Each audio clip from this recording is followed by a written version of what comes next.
momento de nuestra sección semanal, El Mundo en Guerra. Saludamos ya a nuestro experto en seguridad y defensa, Bruno. Muy buenas noches. Buenas noches. Bruno Navarro. Bueno, lo primero, en primer lugar, tengo que pedirte una valoración sobre este último atentado en Manchester, cosas que ves distintas, similares, modus operandi respecto a otros atentados. Hay bastantes cosas, pero para ceñirnos, que siempre tenemos, ¿verdad?, Sí. el problema del tiempo para intentar ser breves y concisos y concretos. Tenemos tiempo. Hoy más. Hoy más.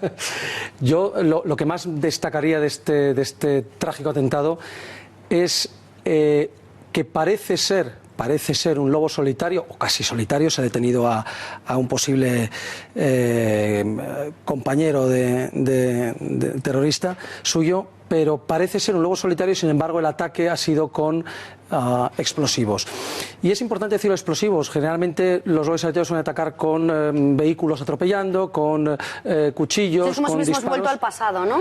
Hemos vuelto a algo más peligroso. Más que volver, lo que tenemos es la posibilidad de que un terrorista suicida, lobo solitario, autorradicalizado y autoinstruido en las redes, instruido por Internet, haya conseguido desarrollar correctamente una bomba que funciona y que mata desgraciadamente mucho y bien.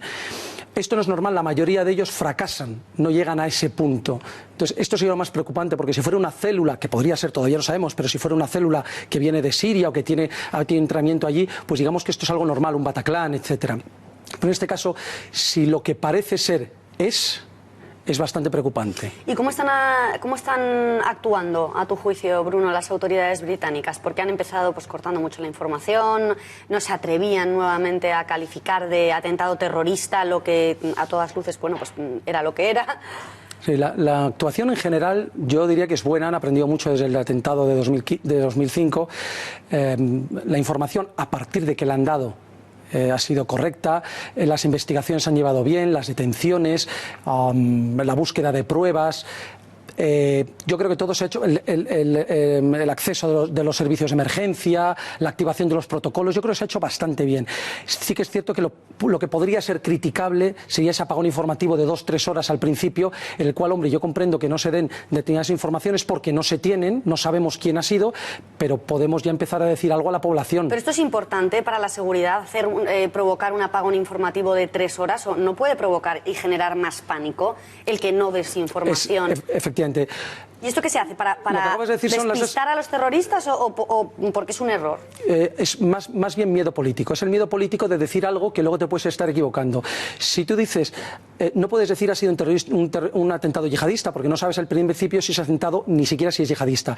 Pero como es lo más probable, se podría alertar a la población diciéndoles, parece que hemos tenido. El problema es que la palabra parece, la gente al leerla o al escucharla, la hace desaparecer y ya creen que eso que ha dicho el gobierno no es una posibilidad, sino un hecho. Y si luego te has equivocado, pues es una cuestión política. Yo creo que es mejor arriesgarse a dar la información que se tiene en el momento que se tiene, siempre y cuando no obstruya la investigación policial. Y en esto los ingleses, por lo menos en este momento los británicos, yo creo que se han quedado muy cortos en dar información a la población.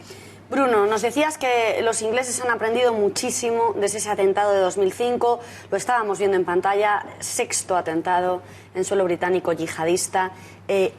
¿Por qué Reino Unido es un objetivo preferente, favorito de los yihadistas? ¿Es porque hay más población o es que realmente, digamos, les tienen manía a los ingleses y van a por ellos más que a por el resto de Europa? Me has dejado sin argumento. Acabas de decir las dos que yo diría principales. Hay muchas, pero para ceñirnos a dos principales, yo diría precisamente esas. La población musulmana en Gran Bretaña está en torno del 5 al 6%.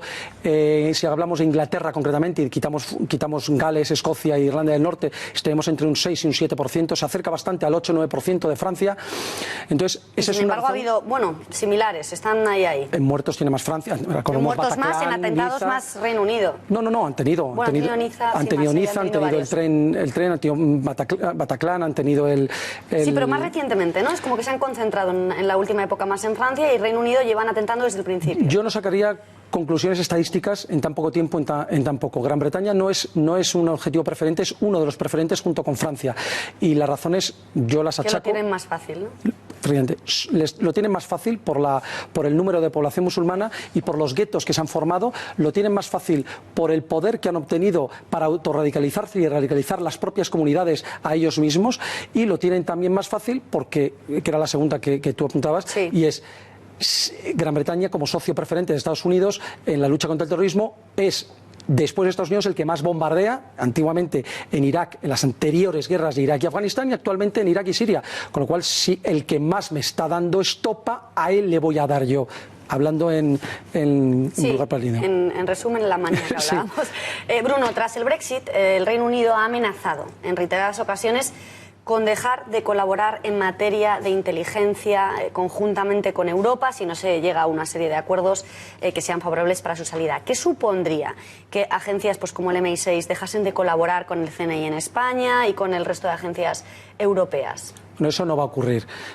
Las amenazas... ¿Lo han amenazado? Sí, las amenazas que realiza el Reino Unido hay que entenderlas sencillamente en el marco de las negociaciones. Están diciendo, déjame una buena salida, no me encarezcas el Brexit, déjame unas buenas condiciones, como otros países de fuera de la Unión Europea tienen unas buenas relaciones, unos tratados bilaterales muy buenos, quieren mantener eso, alegando que, oye, a que seguro que queréis en Europa mantener las buenas relaciones en inteligencia, en información y seguridad, oye, pues vamos a hacer un poco lo mismo con todo. Es un tira de afloja, pero no lo van a hacer porque ellos saldrían más perdiendo. Si Gran Bretaña cortara informativamente y sobre todo el claro, ellos también pierden el resto de información que les procuran. Que somos muchos más grandes, saldrían perdiendo. Bruno, Daesh, ya sé que esto tú no le das mucha veracidad, pero hay que contarlo, se ha atribuido el ataque en redes sociales, a lo que tú das veracidad. A lo que no das es que ocurre la misma semana en que han prohibido a sus soldados usar las redes sociales supuestamente por ser herramientas del demonio en contra de Alá. ¿Esto es posible que desde el Daesh se haya pedido a los lobos solitarios y a todos sus soldados que se autorradicalicen, como nos has explicado aquí en infinidad de ocasiones, a través de Internet y a través de las redes sociales, que dejen de utilizarlas? Hay que matizar. El aviso del emir del Estado Islámico es a los soldados que están en Siria e Irak. ¿Por qué? Siria, Irak, en Libia, en Afganistán, allí. ¿Por qué? Importante puntualización. Porque están ocurriendo... seguimiento. Exactamente. Mandan la fotito y acto seguido tienen un cohete por la oreja. Hablando también claramente para que entienda todo el mundo. Y cuando no es por la foto, es porque localizan las IPs, etcétera, y localizan geográficamente el lugar donde se están enviando esos anuncios. Luego, lo que están diciendo es, los soldados que no utilizan las redes sociales, que ya somos nosotros, desde las centrales autorizadas del Estado Islámico, las que vamos a difundir contenidos, fotos y todo lo que queramos. Y eso sí, toda la población musulmana, yihadista o no, por favor, utilizar las redes sociales porque queremos seguir radicalizaros y pasaros toda esa Es decir, que es una recomendación para los combatientes del Estado Islámico en Siria, en Libia y en las zonas que ya tienen ellos más controladas. Correcto. Bruno, el suicida, que es otra de las grandes incógnitas que hay sobre este atentado, se hizo estallar al final del concierto, en una de las salidas. ¿Por qué esperó al final del concierto y no lo hizo en mitad, que hubiese provocado una masacre muchísimo mayor? Kilosa.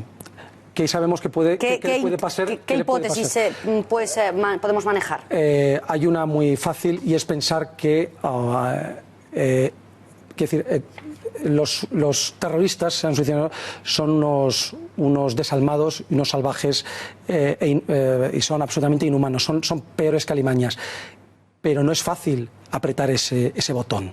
Ese es un momento muy crítico. Puede ser que esta persona dudara durante todo el concierto a hacerlo. Y fuera en el último momento, cuando ve que la gente se empieza a desperdigar, donde dice es ahora o nunca, pierdo el momento o no, y donde entonces le entrara el valor de cometer lo que, a diferencia, no es valoroso, sino es una cobardía, ¿no? Pero bueno, hace falta ese pequeño momento de valor para darlo. Puede ser que ocurriera precisamente eso. Podría ser también, es poco probable, porque no es lo habitual, en otros lugares del mundo sí se da, que fuera un atentado doblado a control remoto. Es decir, si tú no tienes narices para hacerlo, yo me encargaré de distancia de hacerlo. Pudo ser que tuviera un dispositivo similar, no quisiera, al final decidiera, tuviera miedo y no quisiera inmolarse, y otro apretara el botón a distancia por él. Ya digo que no es lo normal, pero que ocurre en muchos lugares, especialmente en Oriente Medio. Bruno, ¿cuál es tu teoría? ¿Crees que el escenario lo eligieron precisamente por eso que hemos repetido durante todo el informativo, de que estaba plagado de niños, de jóvenes, de familias, para hacer más daño?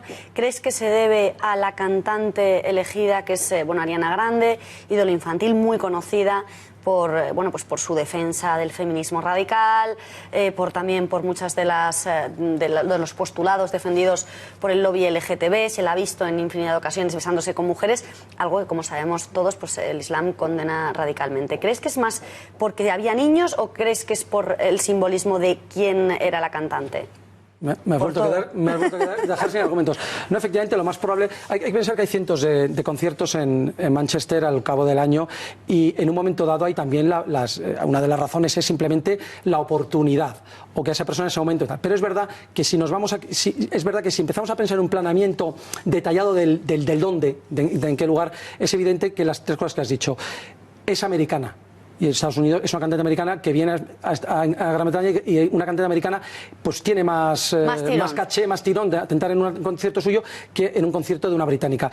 Es feminista, próxima al LGTB, con lo cual también tiene más tirón. Y luego, desde luego, los niños. Uno de los... es decir, el terrorismo quiere propagar el terror. ¿Qué más terror que matar a nuestros niños, ¿no? Recuerdo uno de los primeros tweets que han aparecido en Internet, han sido algo parecido, cito no textualmente: parece que las bombas que los soldados británicos lanzan sobre nuestros hijos en Mosul y en Raqqa se les han vuelto contra sus hijos. Pues sí, clarísimo. Hoy Zoido además ha alertado sobre la radicalización de los yihadistas que han sido detenidos en suelo español, en Madrid. ¿Cómo es posible que el Estado Islámico esté consiguiendo radicalizar cada vez más rápido, de manera express, a terroristas a los que ni siquiera forma in situ, sino que lo hace a través de Internet? De estos dos detenidos, uno de ellos tenía 40 y tantos años y era un radical de mucho tiempo. Y el otro joven de 20 y tantos, 23 creo, tampoco había sido, digamos, express. Hay que tener en cuenta que la mayoría de estos radicalizados express, de los que son express, tienen una base muy importante. Realmente la radicalización express es el último punto. Son una base de musulmanes que no están realmente muy contentos con la política en España, con no vivir, no están contentos con la sociedad que les ha tocado vivir, viven en un mundo muy islamizado, y en un momento dado, por una chispa en Internet, un contacto, una conversación, saltan a esa radicalización muy express. Y lo más importante de esta detención, que no nos podemos ir sin verlo, estaban muy preparados para atentar. Y esto es muy distinto de las últimas detenciones de los últimos meses. Pues Bruno, con este último apunte nos tenemos que marchar. Gracias por habernos acompañado. Nos marchamos, pero les dejamos antes con una última noticia, y es que el actor británico Roger Moore, famosísimo por su papel de James Bond, también de la serie El Santo, ha fallecido a la edad de 89 años por un cáncer. Les dejamos con nuestro particular homenaje y les decimos adiós hasta mañana. Gracias y buenas noches.